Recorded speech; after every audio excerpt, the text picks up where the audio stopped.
All these Zoras look like fish. They're fishlians. I mean, there's some fishy people, man. They're like Hylians, but fish. Chibi chibi check check, chibi chibi check, choop chop, chivy chook chock chase. Honk honk wonk honk. I'm trying to get Breath of the Wild to run on my Steam Deck, actually. Chibi chibi check check, chibi check, choop chop, chivy chook chock chase. Yeah? You doing the Chevy Chase sound check? Yep, I'm doing Chevy Chase sound check. Let's go. No. My Chevy sounds nice. Check one. Chase it. I'm proud of the rat. Yeah. Okay. Sure, I don't remember. Set this up for podcasting, so I can act don't like I'm remember, interacting man. with you, the co-hosts. Hey, Hi. I'm a host.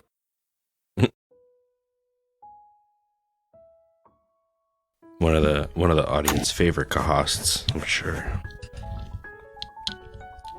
Aww. Definitely I hope so. Top 3. I don't know. Craig's up there. doing better than Craig. We checked the ratings. We all scored above Craig. It's like people don't even know Craig's here or something. Oh my goodness. Actually, I think the podcast might be in the running.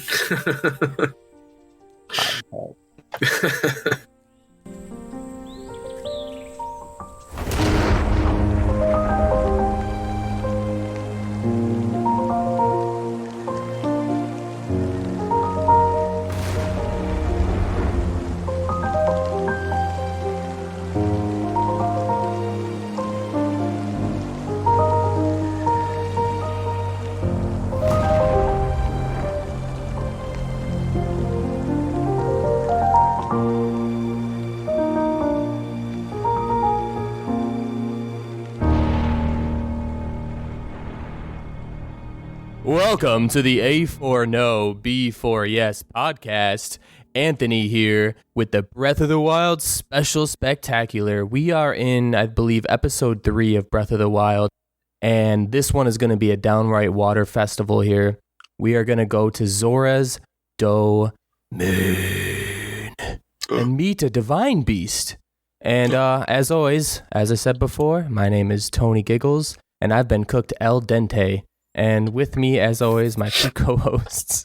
My name is Ryan Fonzie, and I've been cooked well done. It's a travesty. And I'm Cameron Hagee, and I'm a broken man. Broken man. Snap my humerus into 3 pieces. Oh. It's not very humorous at all.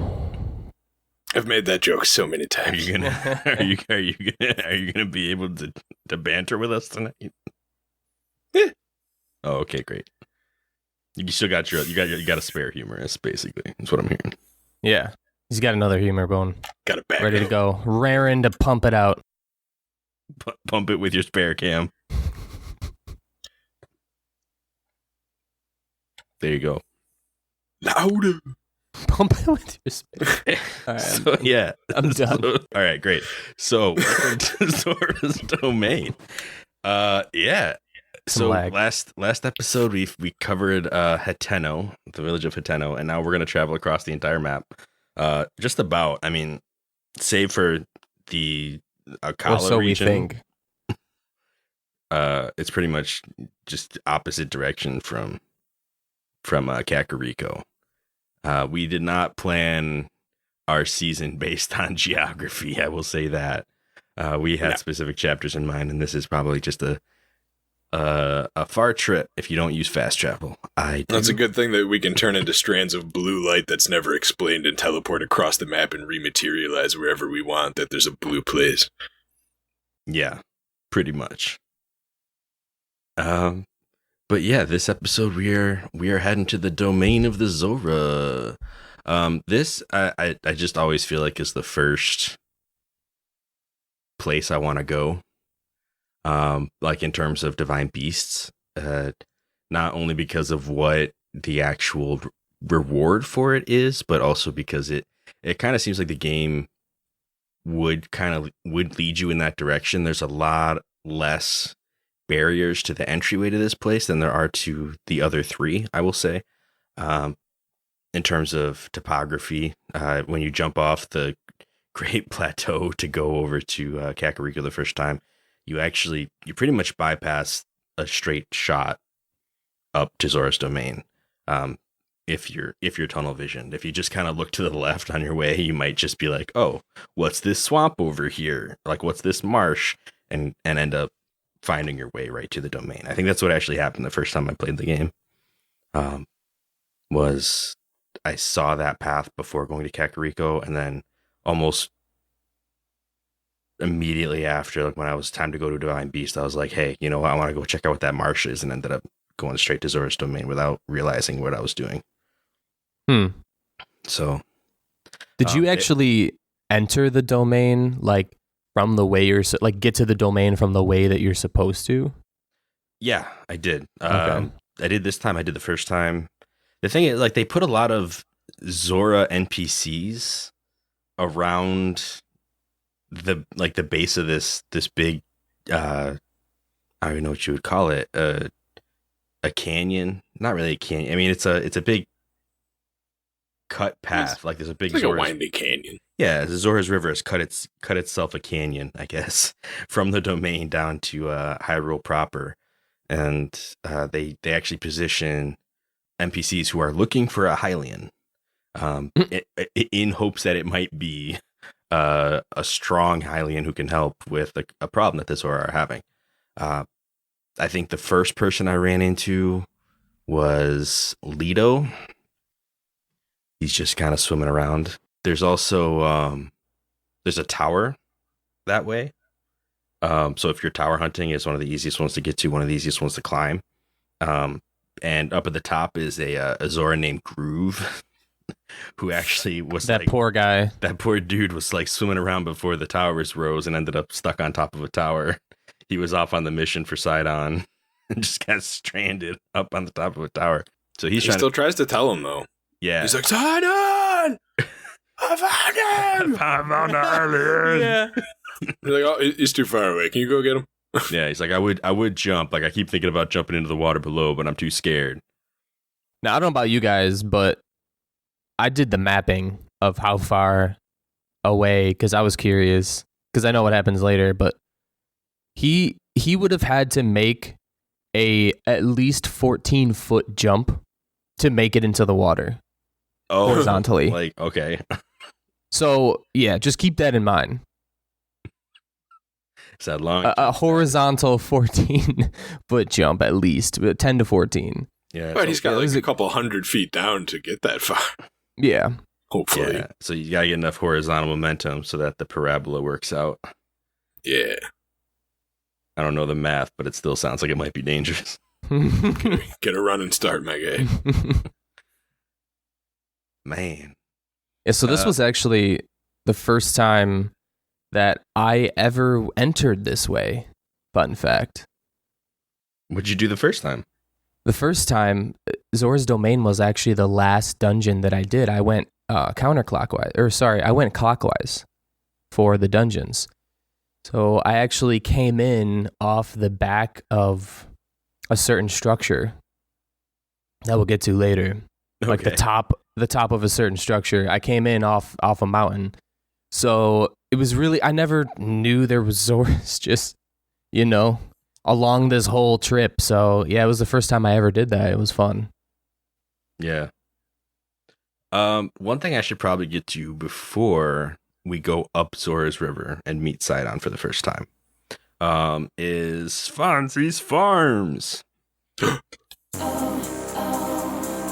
He's about to drop the spot for more items to get through and beat the plot. So you better listen to his words, cause he's about to tell you where to get the herbs.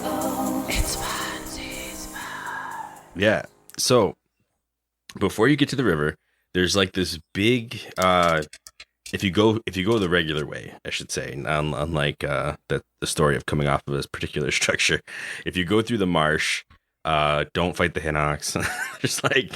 There's like this big wooden structure with a bunch of fish bones It's like a big enemy camp right outside Zora's River. Before you actually get to that, like if you're coming north from the marsh, before you get onto that structure, slightly to the left, there's a big bank. I know it's kind of vague sounding, but this is like there's actually a shrine over in a little pond area over there, and there's like the water all connects. But so if you actually look at Murkay Island, just like to the northeast of that, so right where those structures like start over at Bonet Pond, it's like north of that. There's a little path that goes right along, and it'll lead you towards Zora River.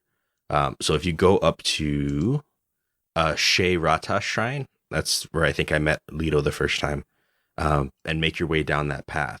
Right on that little bank, that little shoreline right there, it's a wonderful place to catch yourself a bounty of bright-eyed crabs. There is they just spawn there. You can just run up and down that shoreline and just grab a bunch of bright-eyed crabs, which are great for making extra stamina food that gives you bonus stamina. So one of my favorite spots. There's one other farm later on, but it's up the river, so I'll wait before we get there. Huh.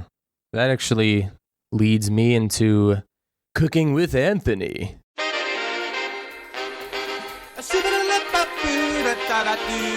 Cooking with Anthony.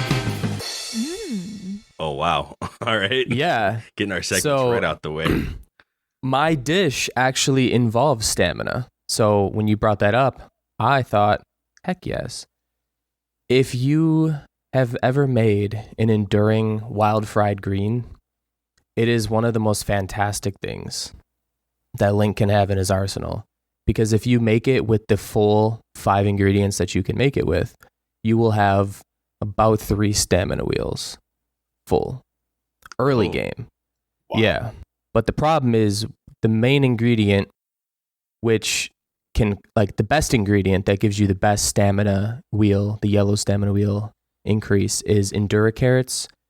And they are so rare. There's only like 30 or 40 of them growing in the entirety of Hyrule, like wildly.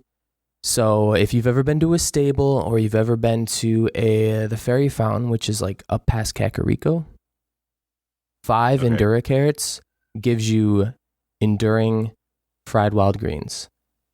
3 stamina wheels. Best dish ever. You could fly to anywhere you want. You can run up the entire Zora's Domain path. You could do whatever you like. You can climb a mountain if you want. 3 stamina wheels. Like bonus ones? Like 3 yellow ones. Yeah, it was either like 2.5 or 3 on my dude. Wow. Okay. Yeah, that's a good dish. Yeah. But to make it the maximum, you have to do 5 Endura carrots. If you do you can make it with 1. It'll give you like a little sliver. Yeah. The minimum is 1, but it's a nice dish. It got me pretty far through Zora's Domain because of all the rain. Did you actually do climbing? I tried, yeah. You tried climbing. I did a little bit of climbing because I had enough climbing gear to make that make sense. Climbing gear, aside from helping you climb faster, actually makes it feasible sometimes to climb in the rain. Just one of the benefits. Without it, I think you can go 3 or 4 climbs before he slides. So what I would normally do is you let him get to 1, 2, 3, 4, and then you hit the button to jump, and then he'll slide and lose that jump.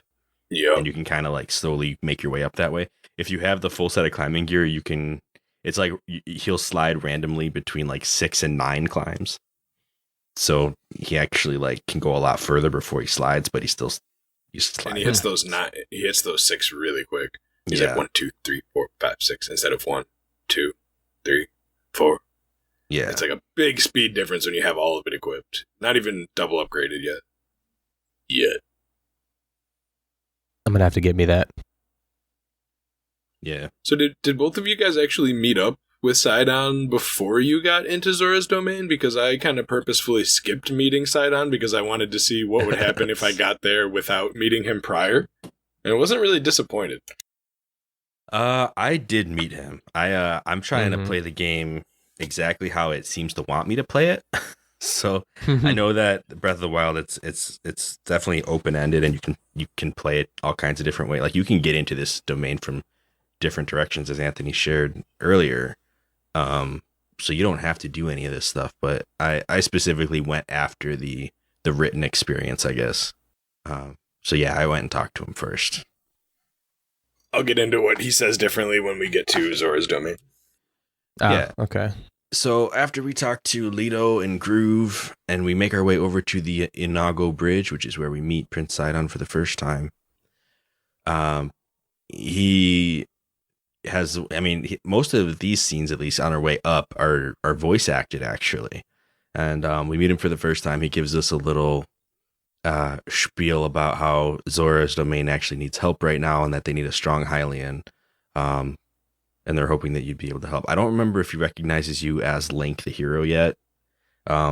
Because one thing we'll learn later is that Sidon was actually around during your first run before we entered the Resurrection Chamber.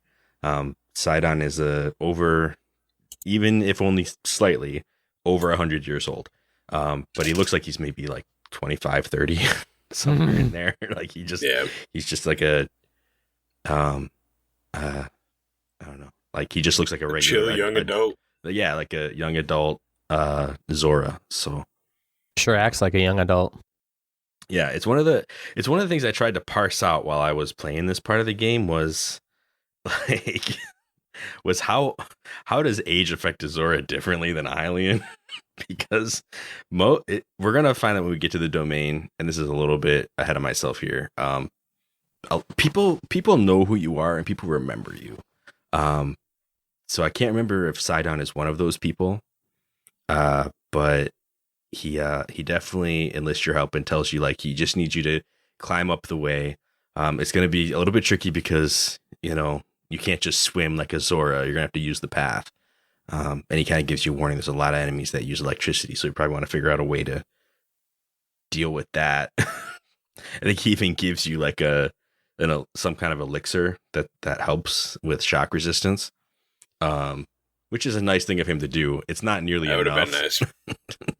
It's like he gives you something that it gives you like maybe 3.5 minutes or something worth of shock resistance, and it takes way longer than that to make this path. So he just gives you a little bit of help. It's more of the hint than it is the actual tool you need. Yeah, and that path on master mode was a gauntlet. Oh yeah, it was an absolute gauntlet. I mean, there were definitely a few times where I just relied on my sneak here and just didn't even engage. I was like, I'm just gonna walk around all these enemies as best I can, because it's raining everywhere, which actually helps mask your sound too. And doing that, I was able to make it without too many engagements. Once you get towards the end, you kind of can't help but get into a few fights, but at least for the first and final sections, I was able to just like either glide past things or sneak through the bushes around them. So I definitely did a little sneaking too, but I beat most of the enemies here. Got hit by a couple shock arrows, admittedly, but oh well. I think only 2 through the whole path, so it's not bad. I don't know about you guys, but if I get hit by anything from any of those Lizzophos, it's death. So this was a training thing for me. That it's shock enemies is just ridiculous. Right out the get-go. Yeah. And the ground's wet, so when the shock arrow hits the ground, there's a massive AoE explosion of electric damage that does the same amount of damage as if the arrow directly hit you. Yeah, and it makes you drop your items. Like if you're carrying a sword and shield, it makes you drop them, which can be really annoying. So yeah, that's why for the most part I didn't mess. There were I remember there was one archer camp that I specifically took on and got decent amount of like payout for that, just in terms of arrows and weapons and stuff, because whenever you take out an archer, you typically get arrows for doing that, which is pretty nice.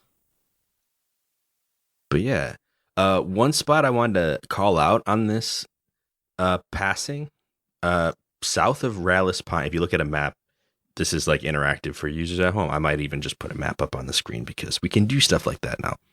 South of Rallis Pond, a little bit.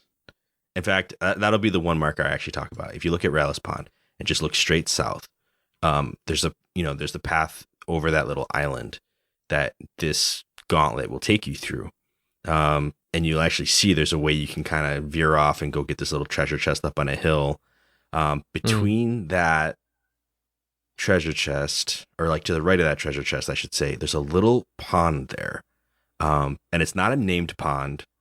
It's just a pond that I wanted to shout out because as it was raining, the frogs were out. And that pond alone had like 8 frogs in it when I came across it. Ooh. So this is a second mini farm. I want to say like 6 of them were tireless frogs. No, sorry. 6 of them were hot-footed frogs, and like 2 of them were tireless frogs. And tireless frogs only come out when it rains. So kind of a cool little spot for when it's raining to go grab some frogs if you're looking for frogs. They're one of my favorite things to catch in this game. I find getting a little froggy. But yeah, other than that, a lot of the Zolfos, some Moblins. The Zolfos a lot of good weapons to pick up, though. Like the Zolfos have those tri-tip boomerangs, and there's a couple good spears to find along the way, too. Yeah. There was a Knight's Claymore just chilling up against a rock at some point I found. That was nice. Yeah, this was one of the first times we get a preview of what Zora weapons look like, because you can find silver spears and stuff like that. And what's cool about the Zora weapons is that they're not the highest damage, but they tend to be very durable compared to most other weapons. Whenever something is silver, you can kind of bet that it's going to last you a little bit longer than something else, even if it's not the most powerful weapon that you have, which is nice. I didn't notice that. Never did. And, you know, most of the item descriptions, I think, say something about how it being Zora crafted is the big deal, and that it's actually like more sturdy because of it. They're like the expert smiths, I guess, which is weird because there's no forge. Yeah, get those Gorons out of here. The Gorons are too rough and tumble, man. Their stuff is all it's just heavy. Like they don't really care about making things precise. Bulk. Yeah. But yeah, I mean, we make our way around this, and I'm gonna kind of just say that that's the deal. Anybody who's experienced this path knows it's like going through a rainforest of sadness and combat. So eventually we do. I mean, we meet up with Sidon halfway through. I think he appears on Ludo's crossing. Like there are a couple bridges that we go across. He'll pop up and be like, "You're doing great. It's just a little while further." Ludo's crossing specifically, I think he calls out to you, and then he's like, "Look out!" And then you get blindsided by a couple of moblins on the bridge or something like that. They're not too bad to deal with, but just funny that they have a little cinematic moment for it. And then eventually we get to the Great Zora Bridge where we can actually enter Zora's domain, which is over Ruto Lake, which is a cool callback. Which is over Ruto Lake. Yeah.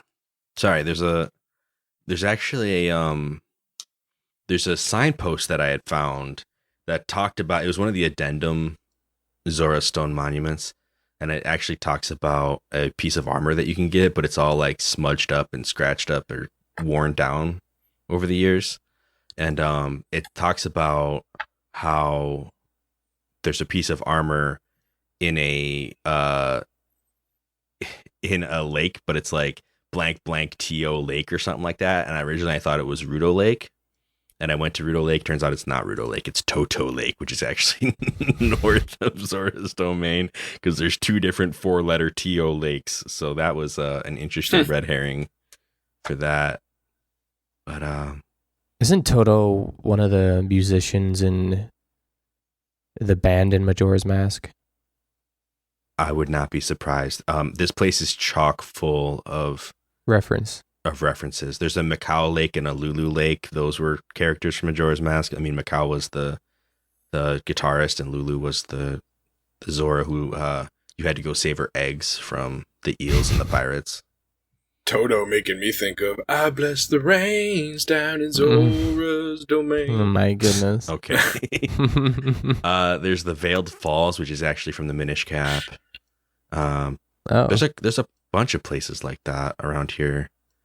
Ja Abu Ridge, which is a Jabu Jabu reference.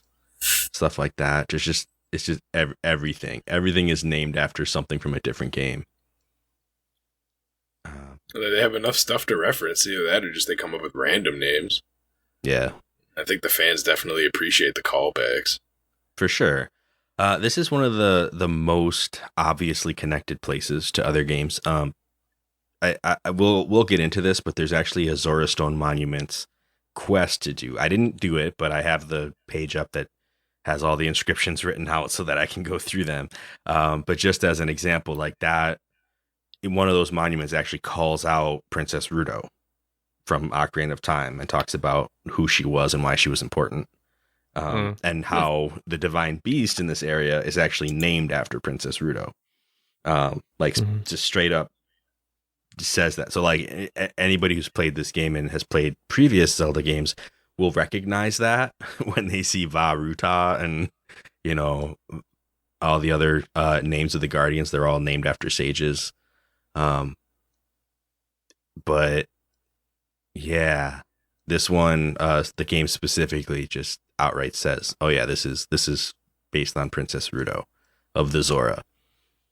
One thing that I will say about that, I mean, even as you first enter Zora's domain, I remember when we played Ocarina of Time, we mentioned how the Zoras are kind of like the elves of the Legend of Zelda series. This game leans hard into that, like really hard into that. Like the whole place is it's just wildly ornate. Like the whole thing is. There's actually one of the stone monuments talks about how this place was sculpted from a single piece of like ore or something. Like there's whatever this marble material is that we're on, it was all one piece, and they sculpted an entire city out of it, basically. All of the people here live for hundreds of years, and they all seem to have like a much deeper connection with wider spans of history, and seem to be more concerned with like big picture kind of decisions. Like they don't make decisions for the moment. They make decisions for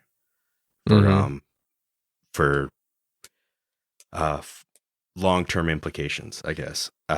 And they also have a slower like growth cycle. I know you mentioned they live for hundreds of years, but it's specifically mentioned that a Hylian will look older than. So like Zora doesn't just 1 through 20, they look like an adult and then they're an adult for 300 years. Like it takes them 80 years or something. I don't know if they mention exactly how many for them to actually even look like an adult. Yeah. And then there's also the fact that one of them really hates Hylians, which kind of plays into the whole elves kind of always hate humans in all the shows. Absolutely. There's definitely some Zora to Hylian racism going on in this area. And that's stereotyping, man. Yeah, it's actually a really interesting parallel to make. I mean, because like I said, like it really goes hard on the elven thing. But there's actually, they actually cite specific reasons why they're bitter with Hylians. And kind of it goes into that, but that's not going to be long after we enter here that we'll be talking about that stuff. So I guess without further ado, we might as well walk on into Zora's domain. I think Sidon is actually there to meet us when we get there. Not for Cam. Nope. I didn't get that cutscene with the moblins either. Yeah, he'll basically tell us that we're going to want to go and talk to the king to figure out what to do next. But on our way, we can run into a bunch of characters. I honestly, this is one of the hardest areas for me to keep track of who's who and what's what. But what I can do is name positions in the city. Like one of the first people you can run into is a guard. And I believe this is Gaddison. I could be wrong. And Gaddison actually remembers you. He's one of the people who does. Or I could be thinking of Riven. Oh no! Hold on. He was the one with the was it the son or daughter that was standing guard with them? Yeah. Yeah. So one of the guards is Zach Gaddison at the front. Do you remember? This is what I'm saying. Like, this is the challenge of this area because there's different guards, and I never remember like who's who. Here, you know what? It's Riven. Riven is the one. I actually have a video up over here of my own gameplay. Okay. So Riven is at the front, and he's a guard, and he actually remembers you. He remembers Link. He actually will be like, "Oh, it's me, Riven." It's like, "Oh, you probably don't remember because you lost all your memories." So anybody who's reintroducing themselves to you, it's coming along with the fact that you don't remember them. So Riven remembers you. I guess you guys like. I mean, Link having been part of like a royal guard in the day, like they were of kinship on some level, being that this guy is part of the Zora guard. He actually, like you said, he's there serving with his daughter as the other guard on the other side. And you can even ask her how old she is, and she's like, "That's rude to ask. Don't do that." Mm-hmm. which is kind of funny because I was asking myself that question everywhere I was in this place. Like, how old is this character? Because some of them are made to look elderly, some are made to look like regular adults, and some are children, obviously. And those are like the 3 levels that you have. You don't really have any adolescents. You don't have any, and you don't have anybody who's actually telling you how old they are. It's either they remember you, and that way you know that they're over 100 years old, or they don't remember you, and they're children. Like, that's kind of the 2 levels that you got. But I think even this guy's daughter doesn't know who you are. So maybe she wasn't born yet. So she might be less than 100, but still an adult. There's quite a few other characters, too, that don't really say anything to you or don't act like they remember you. Like the bed and breakfast owners don't really remember who you are at all. Don't mention anything. One of them does. One of them calls you Linky. Actually has a nickname for you. Was she the one out front, though? I think so. That because the dude in the back is just like, "Oh, hey, how's it going? It's nice to see a friendly face," and then just or something like that. But he doesn't acknowledge your existence. Oh, it's weird. Everywhere you go, I feel like most people will either say, "Oh, like you're a Hylian, aren't you?" and have that kind of conversation with you, from an unfamiliar standpoint.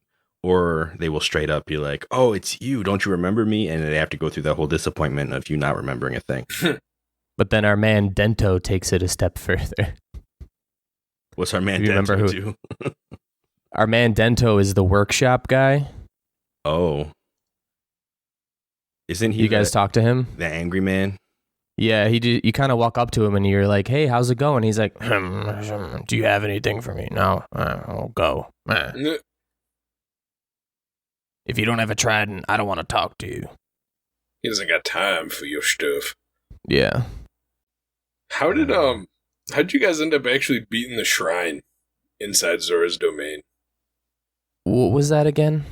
It was the one where it's like the big waterfall and all the rock balls falling, and then there's the one special ball at the top. Because I kind of got a little cheeky with it. There's I ended up locking all of the balls over to the right. I basically made a little cup out of like the wall that was already there, and then a couple of like ice pillars, and all the balls got trapped in that area. So then there was just the special one.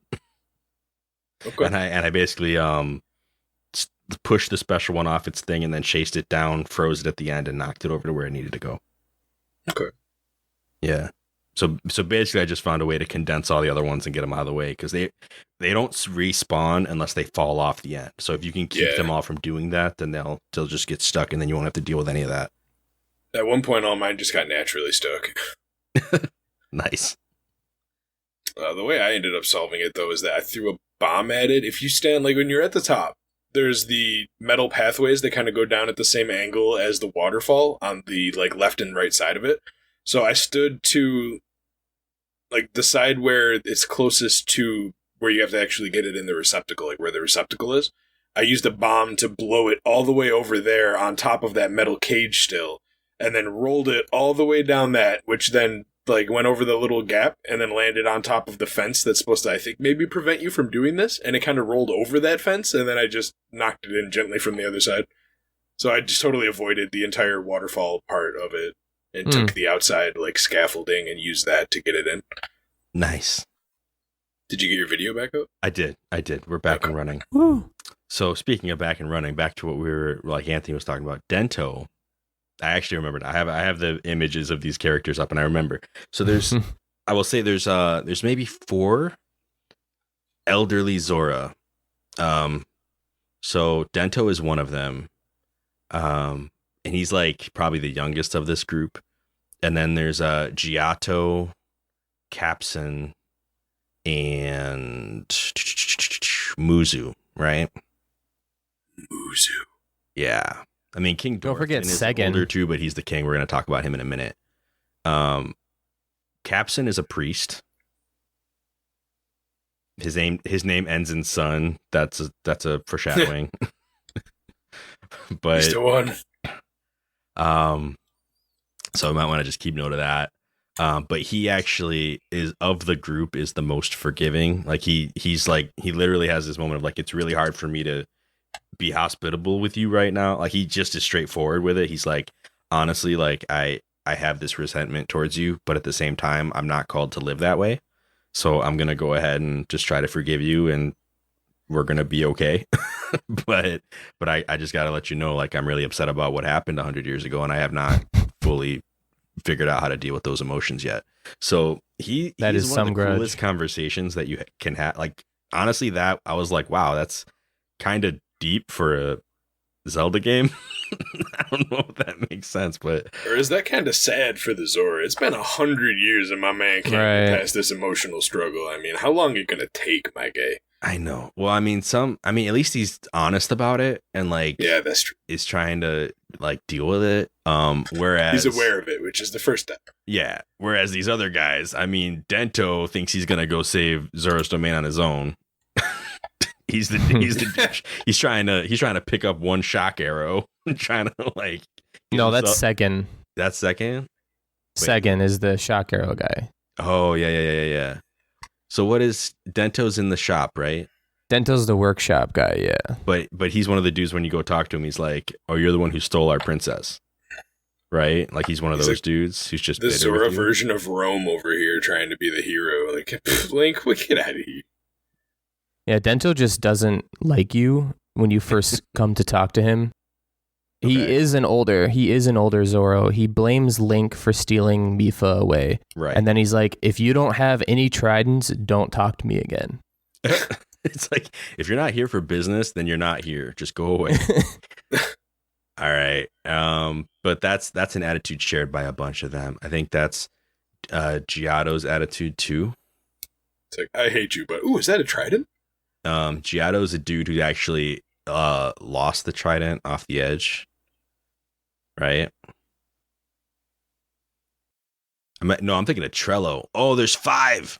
There's 5 old Zora who hate Link. Oh, jeez. Giotto, okay, to be fair, Giotto and Trello are the same color and have like the same back problems. So in my defense, the designs of these 2 characters are wildly similar.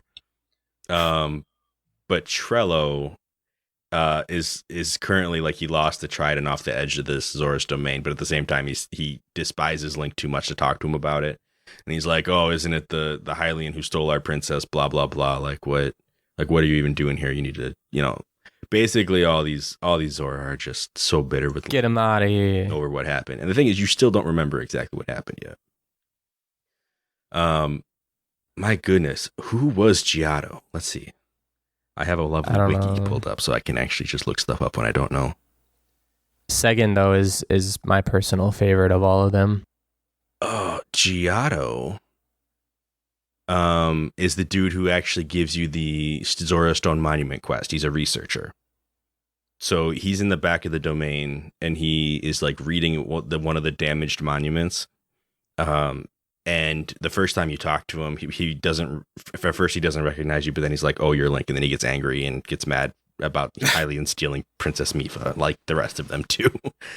So there's a lot of Link resentment in this place.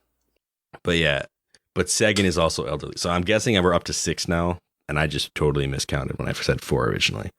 there's a number of them. So yeah, we've talked about Dento, we've talked about Capson, we talked about Giotto and Trello. So yeah, I mean, we might as well talk about Segan. So Segan is the dude who's trying to save Zora's domain on his own and doesn't need no Hylian hero. Get him out of here. He can't touch anything electric, so he's trying to pick up like one shock arrow. And he's just like, you need to stay away. I need to train so that I can take on this divine beast. And you just pick up the arrow. He's like, hey, that's mine. He's like, how dare you? I needed that for my training. He's like, on second thought, this probably was foolish. I probably shouldn't be trying to do this right now. Oh, my goodness. He's trying to be the Sasuke of the Zora out here, just shocking himself until he can use electricity. Yeah. And the last one is Muzu, who is probably the most important one. Because he's like advisor to the king. And when we actually go to see King Dorfin, he's one of the main people we have to convince to let us help. And he is a grumpy old codger, let me tell you that. Yeah, I mean, he's kind of of all the Zora that despise Link, like he is the most vocal about it, the most influential Zora to have a say about it. He is the Zorification of these feelings. Exactly. So yeah, we make our way up to the king and we hear Prince Sidon's argument. Wait. Let me bump in here with what Sidon says if you walk up when he doesn't expect you to be here. Because he's not in the river. He's here. And you walk in and he says, the king isn't receiving visitors. I'll see you out immediately. Like, he is very rude. He goes, excuse me, the king is not seeing any guests. I'm going to see you out immediately. Like, leave now. And then all of a sudden he's like, wait, hold on. Are you a Hylian? Oh, please come in. And he's like, that's how fast it changes. He goes from, I'm going to see you out right now. Get out. No time for you. To, oh no, come in, please. We have all the time in the kid over here. Come on, buddy. Like, I mean, it is on a dime. Such a Sidon thing to do. Yeah. I didn't know he could be that rude, because if you never trigger that scene, you never see that rude side of him, I don't think, throughout the whole game. Yeah, no, he's super cordial. He's actually he has this little smile and wink with like a little sparkle in his teeth kind of thing that he does. He's just in fact, it's almost like he's advertising himself to you in terms of like, come help the Zora. It'll be an adventure. He was inspired by JoJo's Bizarre Adventure. Exactly. He actually has the voice too. I tried to, whenever he wasn't voice acted and I was streaming, I was voice acting for him, and I had to channel my inner JoJo to get it right, because he has like the slightest like English accent, and it just kind of like plays into that. He almost sounds like it could be the same voice actor, but I'm not sure. But did you guys know? Did you guys catch on to the naming conventions of the Zora yet? Well, I know Sidon is actually the name. It's actually a location that's listed in the Bible, but it's like a Middle Eastern city. That's it's actually like a shore city. It's known for having fishermen, being of like having fisheries. I think the name Sidon actually refers to that. Like the word itself translates roughly to like fishery or something like that. So I know that. I know like he's got a name that basically just calls out that he's a fish. But I mean, Dorfin, that sounds like dorsal fin, right? Yeah. Muzu, I think, is like a sushi. I don't know how they're all named, but I know a couple of them. So some of them have a musical backtone. So there's a kid named Key. There's La Flat. There's Clef from Treble Clef. Oh yeah. So a lot of them have musical conventions, and I was sprawling around, and then I found this. So King Dorfin, Do Re, and then Mi Fa, and then Zora is Zola. Oh wow. And then Sidon is Ti-Do, but he's Si-Do. But I mean, I guess, I don't know, Japan. Well, so it's Do Re Mi Fa Sol La Ti-Do, the royal family. Okay. Wow. Yeah. That's actually really cool. Yeah. Yeah, I don't know that I would ever have caught that. but that's really cool. Which Good episode which is for I don't know about the other that's ones. a callback to Majora's Mask too, though, isn't it? Because it was yeah. like they were all musicians. Not that Mhm. they had musical names, but like that was the whole point, is that they were connected to music. So that's really cool. And that's really weird how they connected that to Sidon as well, because that's straight up like you can look His up is kind look of up the word Sidon, like meaning or translation or whatever, just straight up like the first things you'll find is like, oh yeah, it's about fish. Yeesh. And Dorphin sound, like I said, like it sounds like dorsal. All right, so they did some lexomancy here, like they just did some like wordsmithing for real. Yeah, for sure. Oh, there's cool. Groove too. There's Groove. There is Groove. I forgot about Groove makes his way back here. He says he finally got the courage to jump off that tower. And so now he's obsessed with diving. So when you get here, he wants to see your true form, and you can only see someone's true form when they dive. He's like, when you get the ability to dive, come on back, or when you get the ability to. He basically said, you don't want to see it yet. He wants to wait until you have the right equipment and then come back and show me your dive. So that was interesting. But yeah, so we make our way up to King Dorphin. And if we did talk to Prince Sidon on our way here, he basically, you come up and he's like, oh, you must be the Hylian that Prince Sidon brought here. Like he straight up like recognizes you as a Hylian, and then he realizes who you are after that, and he's like, oh, it's you, Link. Basically, so many memories, and of course you have no memories, so of course go back through that disappointment again. Talks about not how gonna be the last time either. Right, and then it's not long into this conversation that Muzu cuts in and basically blames the Hylians for ruining Hyrule.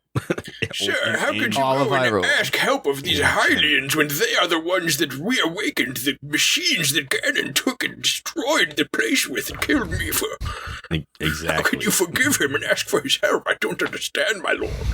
Yeah, that's And Link's just like, come on, man. come on. I'm here to help, man. I don't even remember who you are. Come on. And unfortunately, you don't even remember Mipha. Like that's something that Link is dealing with. Is like everyone's like mad about what happened to Mipha, and you're just kind of like, Mipha who? like what you mean? And yeah, so since all this happened back in the day, the Divine Beast has gone wild, and they've just had relentless rain, which is one of those things where, according to the monuments, Zora's domain used to have one major rainstorm like every 100 years or something, or every 10 years. Every 10 years, they would get this crazy rainstorm that would flood the entire area. And so they built this East Reservoir Lake to catch all that flood water so that they wouldn't just like destroy the domain every 10 years. And now, instead of that, and then like ironically, they put the Divine Beast in that reservoir. And now that Divine Beast is just constantly spraying water that will just infinitely spray, because that's something the Divine Beast can do, is just generate water. And they're all at risk of having another major flood. Yeah. At first they say, we don't really think it's a problem because water and air are the same to us. But in a few more weeks or so, the entire thing might just burst and everybody downriver is going to die.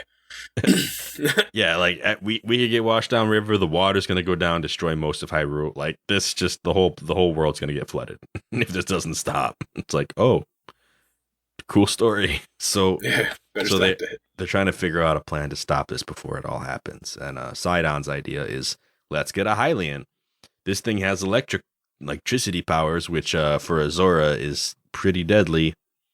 Even though we swim in the same water as electric Lizalfos like all the time, we can't get close to it because we can't deal with that. But a Hylian is apparently more shock resistant. I don't pretty know. much. There's a really funny spot in this where if you go to the shop, you can run into this Goron who made his way up Zora's River. But then when he finally got there, Sidon was finally like, wait a minute, you're way too heavy. Like you won't work for this next part of the plan. Like he is 100% shock resistant, but also impractical to use in this setting. So, I thought that was humorous. And if he ever fell into that water on accident, rest in peace, Goron. Sink to the bottom and that's it. Yeah, Gorons ain't made for the water. No. Unless it's a hot spring. Or it's thick water. Thick water. Thick water. You ever see thick water? It's a real thing. I have seen thick water, I know. I think the Goron would be fine. Goodness. All right. So So King's about the plan, Sidon's about the plan, Muzu is not about the plan, and they decide before we do this plan, we got to get Muzu on board. I don't know why, but before that, the king gives you the piece that Mipha made for you, the Zora chess piece, and that's where Muzu finally goes overboard. It's like, King, I can't believe you would give our most sacred treasure that was made by Mipha herself for her one true love to this random Hylian that's come here to help us in our time of need, and we don't want it because we hate them, right? Yeah, no, I'm leaving. I don't understand. I'm gonna. And he's out. The Muzu so impressions are on point. I just want to stop. They are. Man, this is fantastic. Because this man clearly you had some passion playing that part and some feelings towards Muzu. You can just hear his voice in my head reading his dialogue and just how upset he's getting. Yeah, just like pounding his foot into the ground. So we have to go chase Muzu down because he like storms out. He's all mad. And so Sidon suggests that we go try to talk to him again. And we end up meeting him by a statue of Mipha. This statue was put up in her honor because, she, as the story goes, she lost her life during the Great Calamity back in the day. And it was all Link's fault. And it's all Link's fault, according to Most Zora. Yep, 100%. Because it seems like she wouldn't have joined the effort had it not been for the fact that Link was a part of it. But I think that's lore we don't even get in this part of the story. I don't think we get that part of the story until later. I think that's like DLC type content, which we'll get to eventually. But that it kind of explains that whole reason why they all blame Link for this, even though she was part of a team that included way more than just him. But so you go back and you can actually get a memory from the statue of Mipha. Do you guys remember that? It's memory? Where Link and Mipha are sitting on top of Ruta's the trunk, like the tip of the trunk, and she's like, remember, Link, when we were children and I would always be willing to heal you. Maybe once you're done fighting, we could spend some more time together. This is basically the gist of it. She's healing his wound, talking about how she always did, how she cares about him, and when he's done fighting, she wants to spend time with him again, like when they were kids. It was cute. So one of the things Mipha was known for was her incredible healing powers. I guess it was not uncommon for her to heal Hylian soldiers and Zora soldiers alike. Like anybody who was part of a war effort, part of a royal guard, anything, like if they were hurt, Mipha was like the most renowned healer. Such a caring soul. Yeah. So like that falls right into her character of like this is kind of who she was to Link too. I mean, she's more than a healer. I mean, as you'll see, the significance of the armor. Then this again comes from one of the stone monuments. There was this big story of the miracle of the white scale, and basically there was a king at war. And the only reason he was able to survive a situation is because someone near and dear to him gave him one of these armors, and it had a white scale on it, and it reflected light into his enemy's eyes and stunned them for a minute. So he was able to like get out of a situation that he otherwise would have died in. Really? Yeah. That's where the whole tradition came from? Light reflection? Yeah. But I mean, the white scale was part of is the scale that came off of the Zora that gave it to him. So like, it's like this big meaningful connection thing. Super symbology. So now white scale, like, isn't even part of the equation anymore. Now it's just like the tradition is that when a Zora is going to propose, right? Like they make a set of armor for the person that they're going to propose to. So this armor fits Link perfectly. And it's one of the things that's actually, it's the biggest piece of evidence that actually convinces Muzu that you didn't manipulate Mipha in any way to join this war effort. She went by choice because you two actually had a strong connection. And so like... It's a little funny though, isn't it? Like, to give somebody battle armor. I care so much about you. I want you to be safe in combat. Like, I mean, whatever. It's just a little weird. Elven stuff, man. I don't have to tell you.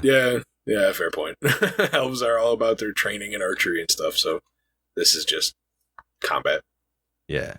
So that little piece of like, oh, he might actually be okay happens right before that memory that we talked about. So then after you remember Mipha, that's even better, because then he's like, okay, well, now you remember her, now you like understand, and looks like you got the armor and there's no denying it anymore. So then Muzu looks over at you and he's like, oh, where are you looking, staring off into nowhere? Oh, you just happen to remember right now? Yes, it's so consistent. I remember. I love that part. He's like, it couldn't have been a better time for you to remember that, huh? Mm-hmm.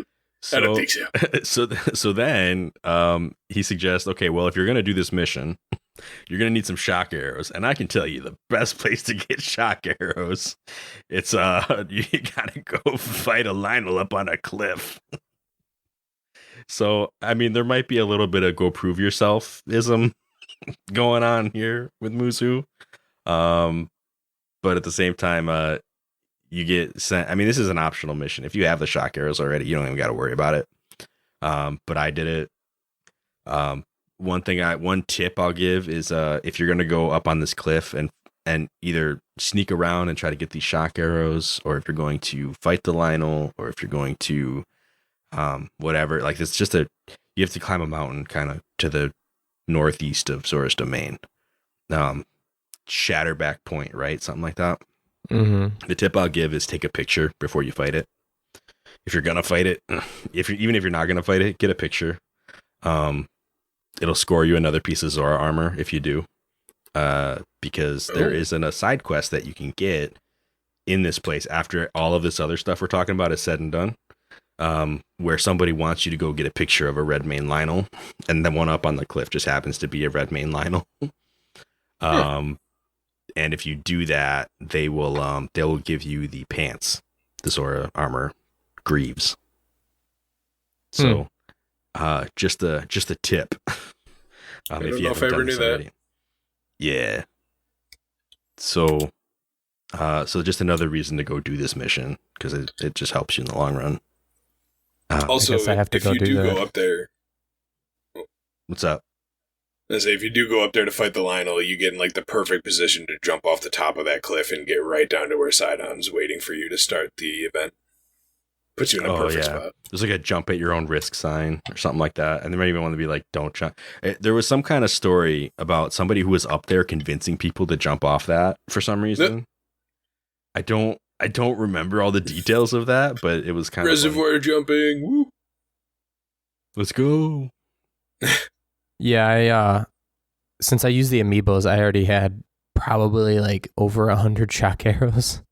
Yeah. So I got done talking to Muzu and Sidon, and then they were like, "Come back to us once you're done with the shock arrows." And so I immediately talked to them again, and Sidon's like, "Wow, Link, I'm so happy I found you. You're even better than I thought you were." And he gave you this seal of, and I was just dying. Yeah. Sidon's the best.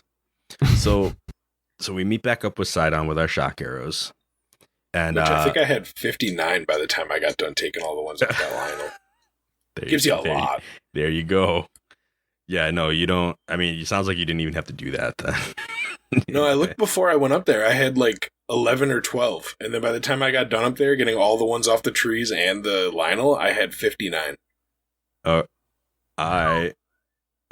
don't know how that many. I don't. It didn't seem like I got that many. Maybe the Lionel dropped like 10, and I got lucky or something and didn't even realize. But yeah, because normally I mean he will drop a chunk. Like you'll drop like a set of arrows, like a shock arrows. But I remember there's enough on the trees to get up to 20. Like if you started at 0, there's at least 20 just in the trees. Yeah, and then there's a couple on the ground. There's a couple on rocks. Yeah. There's just a bunch. Yeah, like this dude's just been doing target practice on the terrain around him while he was bored up there. Pretty much. It's very convenient for you. And if you try to range fight him, in the battle, he will fire shock arrows at you. Oh yeah. Lionels are no joke. Like it's the worst thing to do. You want to not let him take his bow out. Yeah, it's one of the like I remember one of the first times I tried to fight a Lionel. The first time I ever played the game, I went over to the Pharaon region, and the first Lionel I found was up on a big plateau. Like I was climbing up a couple of cliff sides, and I came across the Hinox, and then one platform up from the Hinox was a Lionel. And it was the first time I saw a Lionel. I was like, all right, so I just went past one mini boss and found what it seems to be an even scarier mini boss. Because I didn't realize these things were all over the map, and this was like first time playing. Like I'm just remembering how this went. And so I engaged this Lionel like a fool. And one of the things, like it was just doing so much damage. I was like, you know what? I just need to like survey what is going on, how to do it. Like maybe I can get some distance here. So I climbed a tree. Not a good idea. The dude shot arrows into the sky, and I got orbital struck by shock arrows. And I was like, all right, I think I need to regroup and try again some other time. I have a story I want for this. I have an OG story from my first time playing. You reminded me of Fonz, or my first run-in with the Lionel was the Coliseum, like right next to the plateau when you jump off. Is one of the first places I ever went when I started playing this game, and it's like really high-level enemies there. You got moblins that are multiple colors already, like straight off the bat, and at the bottom in the middle is a Lionel. And he did that orbital strike on me, except even worse, they went through like 3 layers of the Coliseum to hit me and finish me off because I was standing underneath something figuring, oh, they probably can't go through 5 layers of walls and floor. And the game's like, collision with these arrows, what is that? And it just shot right down to my character and killed me. I'm like, oh, okay. They'll collide when they're ready to collide, okay? Exactly. That Lionel can just transpose matter itself. Yeah, so if you think you can like hold a metal box above your head or something, stop those arrows through any means, you cannot. They will go through physical matter and hit you. It's great. There you go. Savage. So just don't let them get out their bow. Yeah, you wanna fight these things head on. You don't wanna. Even though it is kind of scary. Because they're big and they're out there and they're going like dark nuts. Basically. So yeah, so we get our arrows, we meet up with Sidon, and he's like, "Are you ready, son?" And you're like, "Yeah, boy." And then he's like, "Get on my back," and I'm like, "All right." So then we go riding off into the sunset to go fight this divine beast. And my dude has a motor, like he's basically like riding a skidoo, like just zipping around this pond, zooming.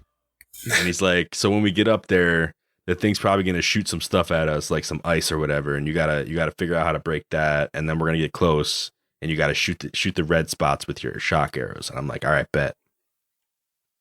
So we go flying up. I'm like, this is like the most intense thing ever. I get out my Cryonis so that when the ice blocks are floating towards me, I can just shatter them, like do the like that kind of deal. Because you can shoot them down with arrows if you want, but that's a waste of arrows. Lame. You have a rune that can do this job. Wait, what rune does it? Cryonis. Because it makes ice blocks, but it can also shatter ice blocks. Oh, I didn't even... Oh, right? No. What? Because this was my part where I ran out of arrows and had to shoot fire arrows at the blocks because I didn't know there was another way to destroy them. Yeah. Oh. However, this was something that I learned not when I played it the first time. Trust me, like I was listening to some other podcast and they mentioned this because when you're fighting the boss of this area, they also have ice blocks that you can shatter with Cryonis. And I remember when I heard that, I was like, are you serious? Like, you could just do that? How did I not know this? I shattered those things with Cryonis a totally different way by making one appear in the way of it. and then it collided with it. Yeah, you can do that too. However, I don't know if you guys knew this, but the second stage of this, where the ice blocks start trailing behind you in the water, you can just drop a bomb and explode it in the water behind you, and easy way to take those out. Oh, nice. I didn't know that one. I just did Cryonis on everything. Mm-hmm. But, yeah, so you can, like, shatter the ice. Sidon will get you real close. And then you can swim up the waterfall, because that's one of the things that the magic shirt that you got from Mipha can do, is it can let you swim up waterfalls. So you'll shoot up the waterfalls that are coming off of this divine beast, and it'll fly you up into the air, and then you just got to land one shock arrow into these big red glowing targets, basically. The first time I went up, I shot one drift, and like it went down immediately, which I was actually surprised about, because I was like, I do not remember this being this fast. And I glided over the other one and shot the second one, so I got two, like a twofer on my first go. And when I fell back down, I got back on Sidon, and he didn't seem to know that I got two. So he went to the other waterfall on the same side of the divine beast, and I went up again, and I'm like, what else is there to shoot? So I went and, like, you know, it has like red lights that aren't targets along its side. And then I ended up shooting a couple of shock arrows at it, just trying to figure out, like, am I supposed to shoot this? Am I supposed to shoot that? Like, why did Sidon bring me here? And I was like, he brought me here because I'm a step ahead of him, and he doesn't know that. So I went back down, got on him again, and he finally swam around to the other side, and we got the other two targets right away. And it was like the whole battle was maybe 45 seconds long. It was silly. You know, you might have been able to abuse that even more, and as soon as you popped up the second waterfall, you could have probably, like, glided over to the other side of him and just shot the other two with shock arrows and totally avoided the second part of the encounter whatsoever. So, because that's what speedrunners do. That they'll take extra stamina things, like Anthony's super stamina carrot stuff, and they'll go up and they'll shoot two, and then they'll glide to the other side and they'll shoot the other two, and they'll do it all in just one cycle. Yeah, so that's exactly what I tried to do. I cleared a side out. I still had good at aiming. I had half a side left, and I glided over to the other side. I shot the last, like the leftmost side, because it was farther away, and I knew that if I just turn, I'll be able to hit the one right here. But I guess I missed the one that was farther away, and I fell back down, and an ice block, like, basically Sidon comes to pick you up, and then as I was going, I guess the ice blocks, they were like confused or something, because I had gone to the other side. So I think they already got set up. So I got pelted with like 3 or 4 ice blocks before I could get to get to you. Yeah, before I could like get the stupid Cryonis out, and it was not fun. But yeah, it probably took around 45 seconds for the whole thing. Yeah. That energizing wild greens, man. For such a cool battle, it's actually kind of upsetting how fast it goes. Like, this is one of the most fun lead ups to a divine beast. And for it to be such a short encounter, like, I feel like they could have done so much more with this, but it is what it is. I mean, I wish there was like a mini game afterwards where you just get to like do like Sidon's arrow course or something, you know, like it's like it reminds me of Sly Cooper, like the third one, Sly 3, where you would just get random mini games as part of the story, and then you'd never see them again afterwards. And it's like, oh, I really like that. It was a lot of fun. Like, why do we have to never see it again? But yeah, it's one of those things where it's like a once in a gameplay moment that you get. It probably is the funnest pre-Divine Beast thing too, thinking about all of them. Yeah, I didn't mind Vah Naboris. Yeah, that's probably the second. That's the second. Yeah, I was gonna say that's like the other good one. Yeah. And we're not going to talk about that salamander. No, that one's the worst by far. But yeah, we make it into the Divine Beast Vah Ruta. And the fun thing about Divine Beast Vah Ruta is that you can control its trunk when you get the map ability. You got to get the map first, though. I know. It's 1 room away. It is 1 room away. You got to do some little puzzles. And do it. I don't want to do a walkthrough of it, if I'm being honest. Nah. There's 5 switches you gotta get. There's a trunk aperture that you can move around. Then it is it just me or like where water gets sprayed on the map, and that's kind of like the main. There's just cool things you got to do. Like you got to get up on the trunk to get one, but then there's another one you got to jump off of the trunk when it's in a position above it in order to get into it. Yeah. So there's just a lot of cool things you got to know how to make the trunk get you to where you need to get, and also take advantage of the water to make things move and put out fire. It's really cool. I really like how they did this. This is like no other dungeon in any Zelda game with how you manually control a part of it. Yeah. To solve it. Right. Yeah, I mean, I like that. Yeah, as an introduction to Divine Beast, it's very good. Like I do like the like this is one of the most what's the word? Variable controlled Divine Beast. Like it has so many settings you can put it at. You can really play around with the trunk. Has like I don't know what, like 8 different angles you can set it to. Yeah, probably 8 to 10. Yeah, and for certain puzzles you need to set it at a very specific angle or like catch the stream at a certain part in its motion. So there's a lot of cool mechanics just tied to it. Is it just me though? It is very cool. But did this dungeon just feel like it did not take that much time? I don't know if it's because we've done this once already, but going through the first time in this game, I remember being stuck here trying to find the angles of the trunk forever. And then I walked in here like I owned the place and it was my Divine Beast, and I was just coming home because I finished it in like 20 minutes. Yeah. No, it for sure is easier the second time. The first time I ever did this, I did not realize that I had control over the trunk.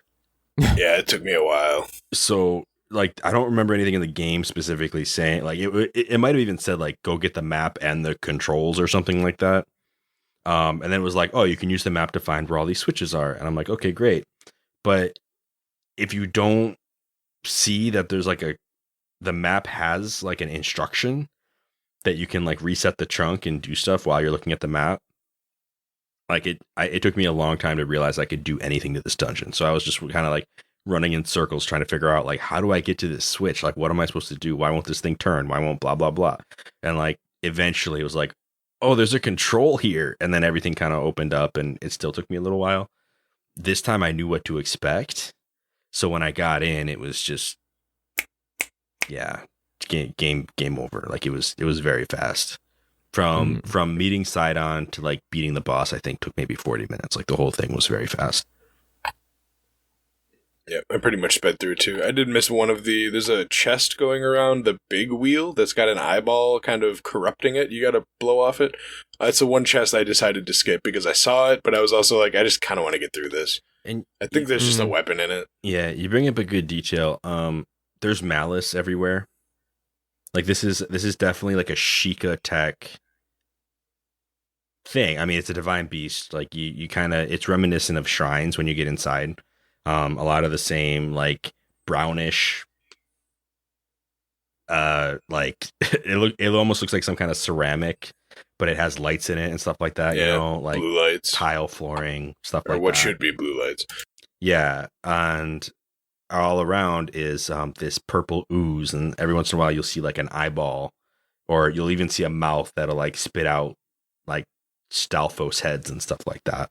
Yeah, floating Stalfos heads. They come over to you and then just kind of and then attack you. Right. They like spit out like basically what would be called a bubble in a different game, except you can clearly see it's like bokoblins and moblin skeleton heads. You know, like with just like some dark energy around it, letting it float somehow. Yeah. One arrow takes it out. And so this is like supposed to be signifying like the corruption from Ganon. Like this is part of the calamity. So you know what I felt? This is malice taking over this Divine Beast. What'd you say, Ant?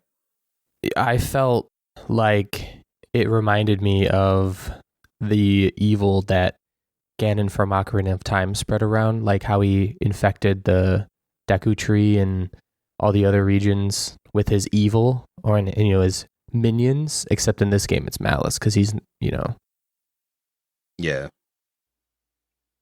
Like a spirit, kind of. Yeah, somehow. like a giant purple energy over Hyrule Castle.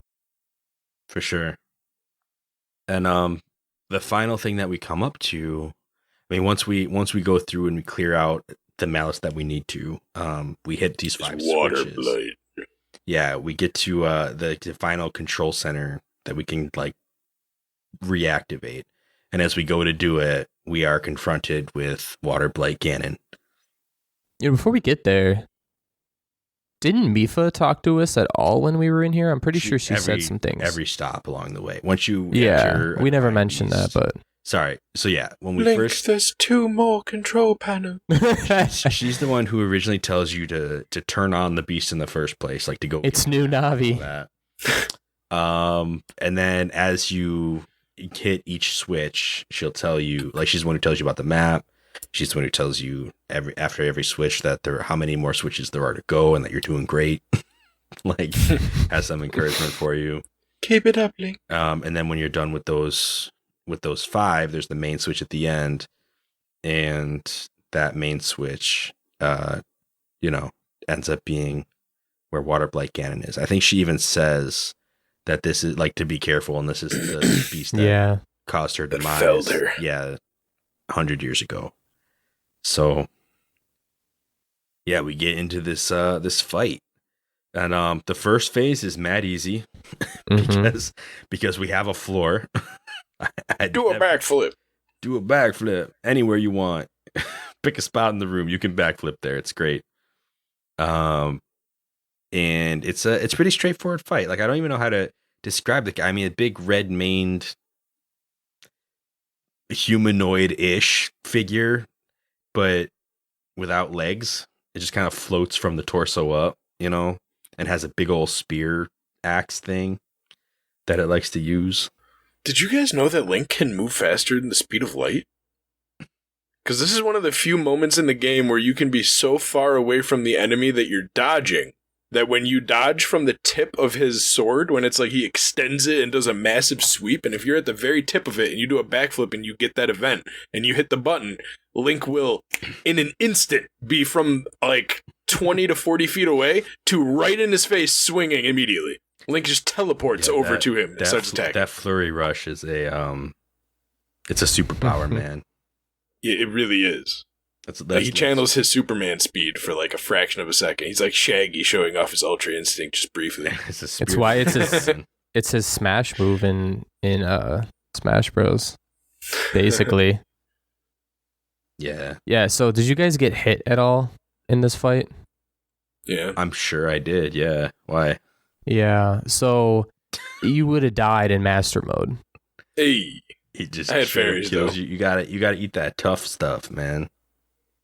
He kills you. Tough wild. I had armored mushroom on a steak or on a stick or something, and yeah, no, he kills you. I have 6 hearts. I feel like I'm doing all right with 6 hearts. Yeah, no, even with the armor, he one-shots me. So I was even wearing Fierce Deity set, which doesn't really give you much defense, but yeah, no, he was brutal. I learned then and there how to dodge really well to beat him. You had to Dark Souls it. Yeah. I felt like Gohan in Dragon Ball Z Abridged. Just I probably died like 8 times, and by the end of it, I'm just mentally telling myself, dodge! Nice. But once we get him to about a third to a half health, somewhere in there. I think it's exactly half. Exactly half. All right, we trigger phase 2 because all bosses in modern video games have to have multiple phases. And phase 2, the room fills up with water, and you get 4 platforms. And everywhere else, you have to swim, which is why you want the Zora armor. And for this part, I mean, there's different methods you can use. He'll send ice at you, and you can break it with the Cryonis. My favorite thing is to just try to shoot him in the eye so he falls down, and then go over to his platform and start swinging. But there are things you can, because I tried doing Flurry Rush because you can do it. A couple of his moves that he'll try to attack you with his spear from across the room, you can dodge and activate a Flurry Rush. But once you start crossing water with that, for some reason, Link would just get stuck and fall in the water. So that did not work for me that way. But yeah, and I got really go on. Okay, I got really unlucky for a few phases of that fight because every time I was knocking him in the eye, he would fall in the water. Oh, yeah. There was just nothing I could do. Just absolutely not. I just had to wait for him to get up and knock him back in the eye, and it was so annoying. It was the cause of many out deaths. Of like a knight's bow. Best way to damage him. I think my favorite strat, and I learned it from watching speedruns, is to just put Cryonis like next to a platform, hop onto it, climb it, jump off, just so you can activate bullet or arrow time or whatever it's called, and then you just shoot him in the eye 3 times while you're slow-mo falling from like 20 feet up. And you just rinse and repeat that with the strongest arrow you have, and you'll beat him in no time. Nice. Should try that. So we get our vengeance for Mipha. Vengeance. No, it's more like we basically cleanse the evil out of this divine beast, and basically, but we totally avenged her as well. Yeah, I mean we freed her from this area. Apparently, she was like trapped within this divine beast, in spirit form, I guess. Because after crazy Calamity Ganon can block the soul itself. Yeah, because after you're done defeating Calamity Ganon, she actually like her spirit appears to you. And decides, basically thanks you for what you did. And I think she even has like a moment where she reminisces a little bit and looks at Zora's domain and has some questions about like, I hope my family's doing okay, that kind of thing. Yeah. She says, I wish I could see my father even just one more time. Was it like the last line she says? I felt kind of sad. I was like, oh. Yeah. Right. So it's this very touching moment, and what you get is this ability called Mipha's Grace. Like she basically says, okay, like I'm gonna roll with you, basically. Like I'm gonna lend you my healing abilities, the ones that you were used to seeing when I was alive, like that when I would heal the soldiers and heal you specifically. I'm possessing you now. So, well, in a way, I mean, here's the thing, like. This is the first of, spoilers, first of 4 of the champion. I mean, it's not a spoiler. We know there are 4 champions, but each one is going to highlight a different kind of relationship with Link. It kind of goes back to our Ocarina days of like each character has their own relationship and the implications of it. Mipha is, I'll throw it out there, spousal. I mean, she was going to propose to Link. Like there's a implied like closeness between the two of them, and the concept here is that it's a healing kind of relationship. Like Link can go to Mipha for healing. It's I like that. It's a kind, caring, loving relationship, and basically what the ability does is when Link falls, she picks him back up with like a boost over and over again. Whenever he falls, she's there to pick him up, as long as it's been at least 10 minutes. Okay, we're not to get crazy here.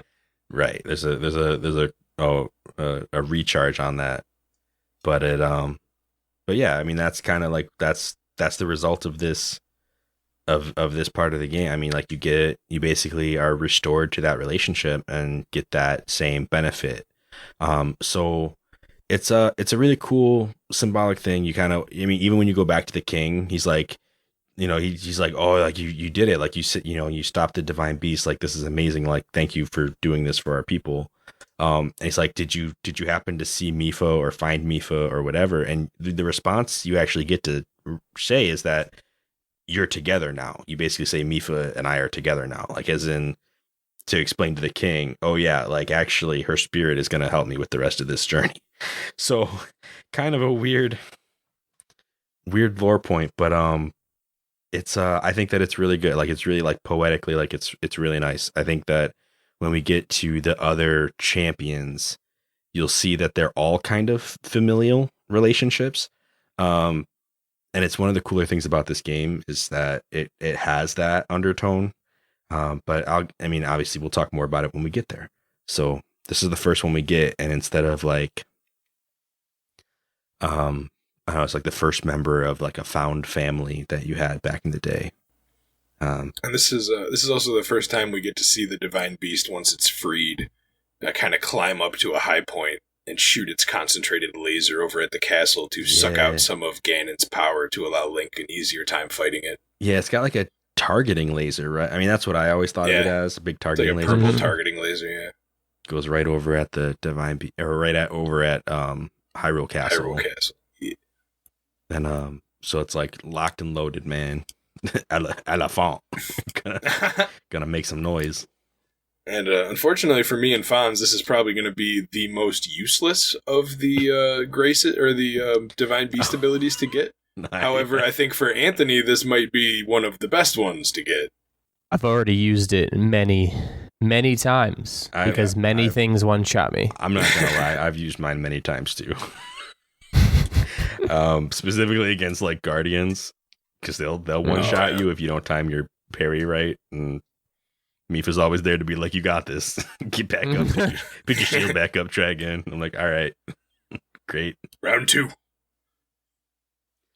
So it's good stuff. I mean, now that we go back, most of the curmudgeons are friendly because you saved the day and you now have evidence of having, actually been friends with Mipha and not just been like the Hylian that stole her away. You have proven yourself. Yeah. So you can do some other side missions around this area. You can get, you can actually get the helmet. I think I had the helmet before I went to the Divine Beast, but you can get the helmet. You get the greaves to make the full Zora set. Each one does its own thing, which is kind of cool. Like the whole set will get you like, I think like the helmet gives you like a spin dash. Like when you go in the water, you can actually like have an attack for when you're swimming. And I think the greaves reduce the stamina that it takes to swim around, something like that, or reduces the stamina on dashes specifically. Like there's some. And then eventually, when we upgrade the whole set, it just flat out increases our swimming speed. I think, right? I think so. Yeah. So it's or it might be the other way around. It might be the legs or swimming speed, and then the stamina reduction is like when you get the set bonus. But I don't remember now how that all plays out. But they're all pretty worth it. Good. Oh, yeah, for sure. Like having this full set, whenever I know I'm going to be swimming, I just throw on the set and it just makes life a whole lot easier. It's the only armor that gives you any water buffs whatsoever in the game. Right. Which would make sense. Yeah. Zora armor, Zora tunics, they all tend to do that kind of thing. The flippers. The 500 rupee flippers. It's all culminated in this one set of armor. What up? Fairly certain the Vah Ruta headpiece gives you, I believe, the same effects as one of the Zora armors. It's either swim speed up or I think it's actually swim speed up. I don't think it's the waterfall thing. No, the waterfall thing you get from the shirt. Yeah, the chest piece. That's very specific to only that. Yeah. So they each give a different facet. I would think that the Ruto thing would increase like glide speed instead of swim speed. Glide speed? I mean, if such a thing. I mean, glide speed is a thing. If you watch speedruns and you see people shoot themselves at 1,000,000 miles an hour, you do keep all that speed the entire time you're gliding. But I don't think there's actually any buffs to it in the game itself to allow you to glide faster. But if there was, it should be on a Ruto piece, right? Because they're all about flying and speed. A Ruto? No, I said Vah Ruta.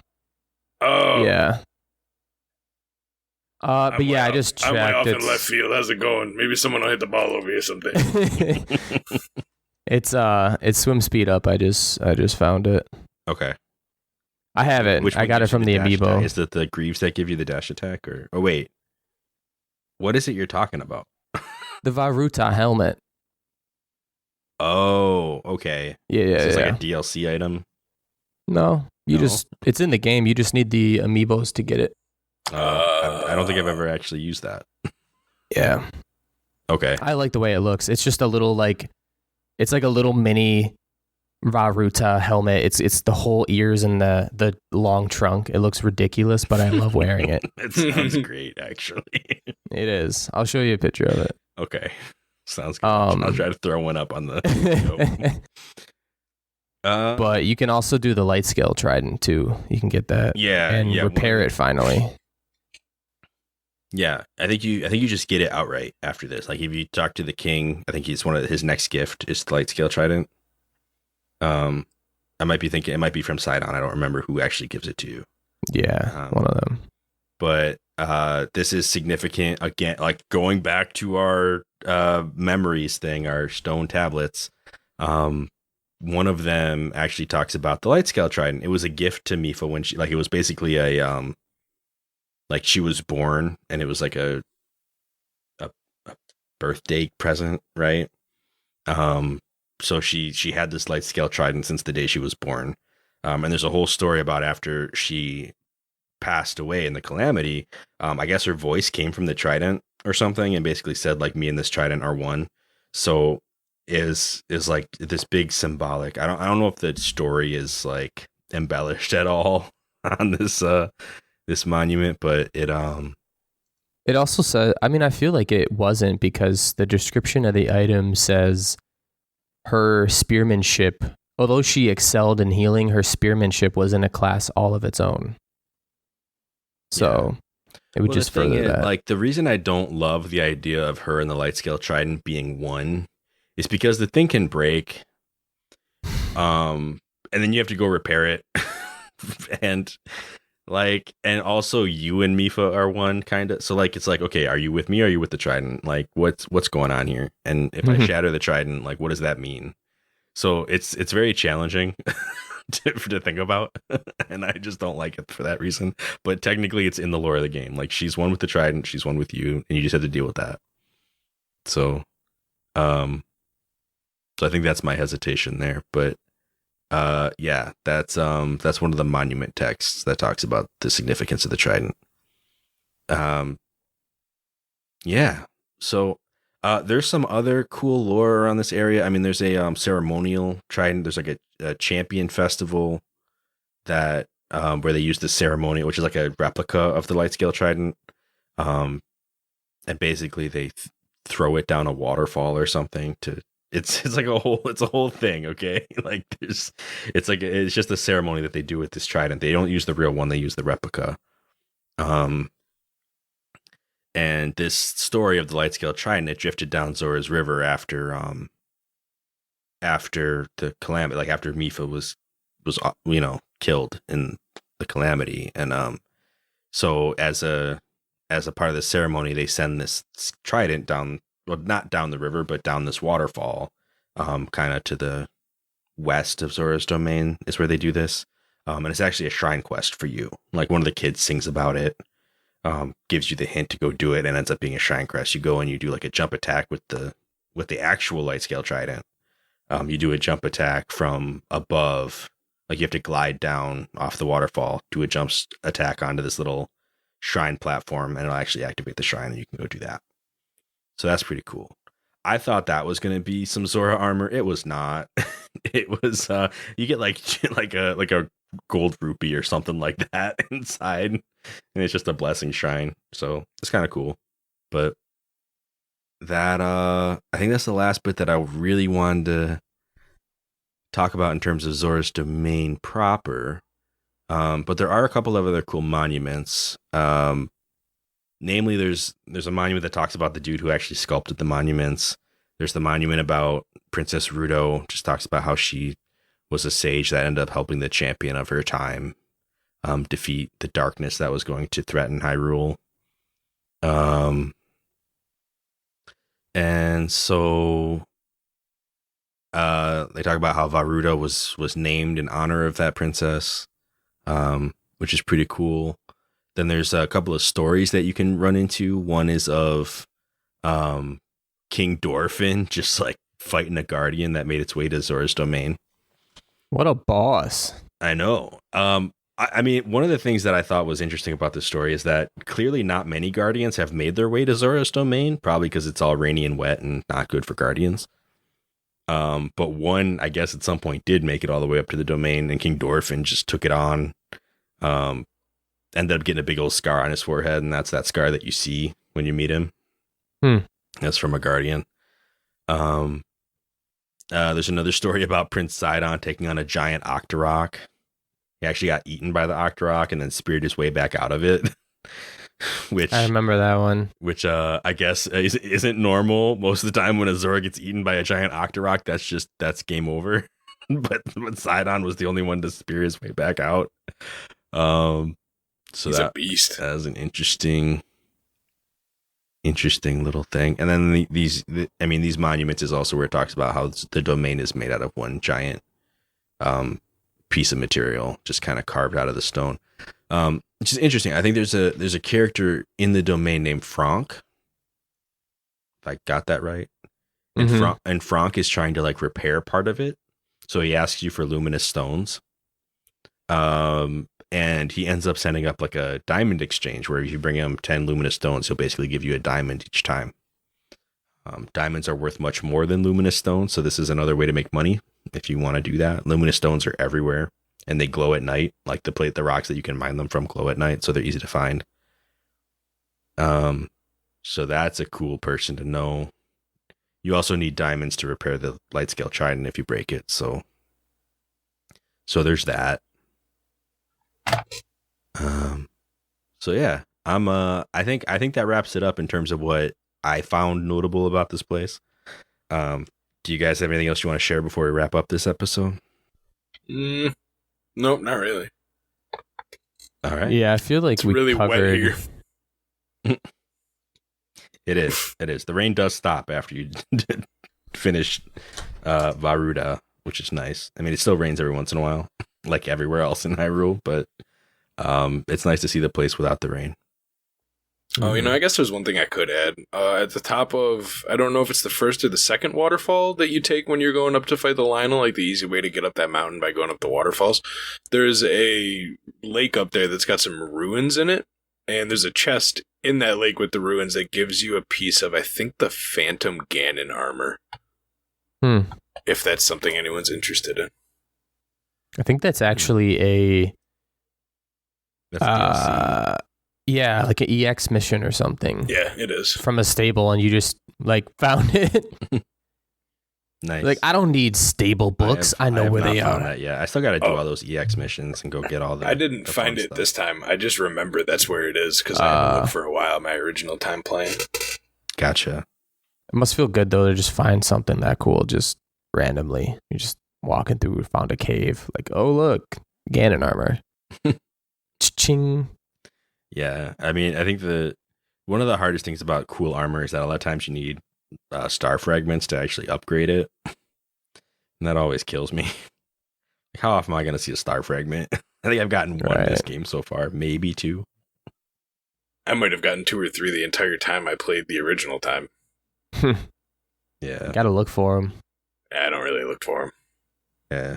Well, yeah, you're not really supposed to. I mean, you're supposed to just like be wandering around at night and just see one fall from the sky and be like, oh, I guess we're going there now. It's like an ultimate detraction from whatever it was you were doing. But yeah. What's up?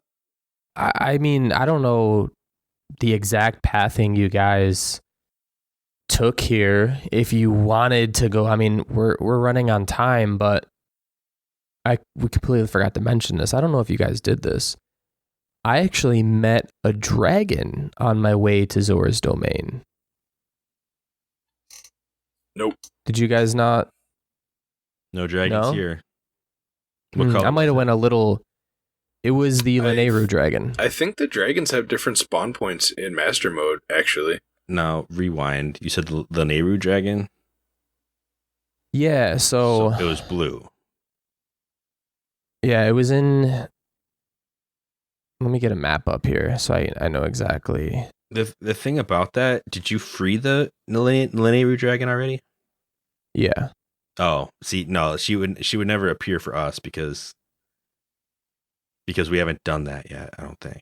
I mean, I haven't. No. Yeah, so it's so that dragon will be there, but not until after you've done the challenge. If you go from Heteno, which is where I ended up leaving, so from Heteno you just go straight north. You'll actually over encompass Mount Lanayru, which is where the dragon was roosting, which is how I did that. Gotcha. Yeah, no, I didn't go that way. I fast traveled to the closest place and went from there. Well, considering I still don't have the Kakariko Shrine yet, I couldn't very well fast travel, so that was my closest route of engagement was jumping off the mountain at Heteno. Okay. I mean, that is one of the cooler missions, and we actually have an episode that's going to be for that later on coming up. Oh, we do. Maybe not coming up soon, but eventually we'll get there. What we're doing next, like actual for the next episode, we'll be going to Llewellyn village, doing the stuff there, and then going to Eventide Island. Eventide Island is actually pretty fun. Is that the island that you lose all your stuff on? Yeah, it is the island that you lose all your stuff on. I hate that island. But it's kind of like its own special annoying. dungeon, so I love it. But yeah, that'll be for next time. As of recording this, I mean, not now, but about an hour ago, because it's 1 a.m. now, but it was National Video Game Day. So everyone happy belated National Video Game Day. Hey. And then what's the other thing? There's a Nintendo Direct that's going to be airing tomorrow. So y'all want to see that? Maybe we can record a bonus episode about it or something.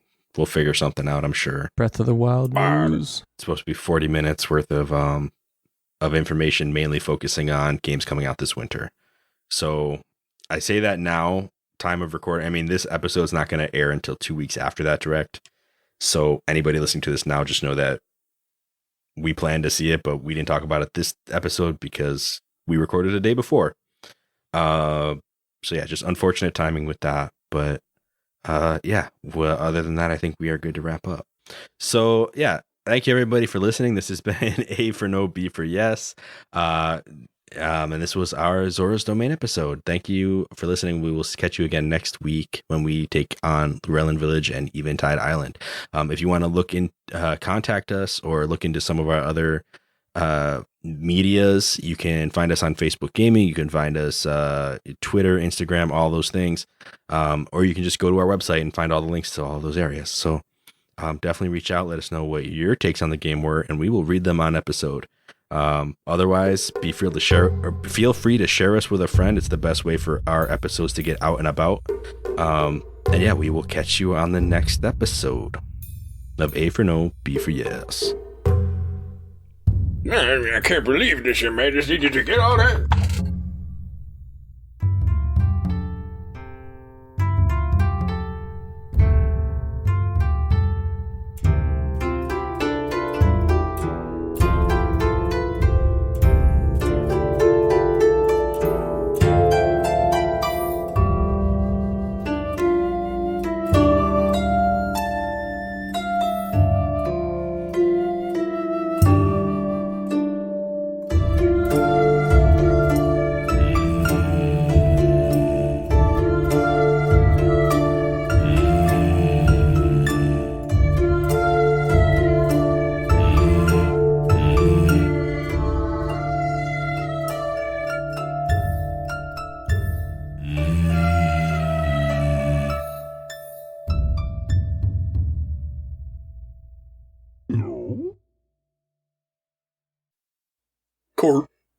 Court. Magic Court.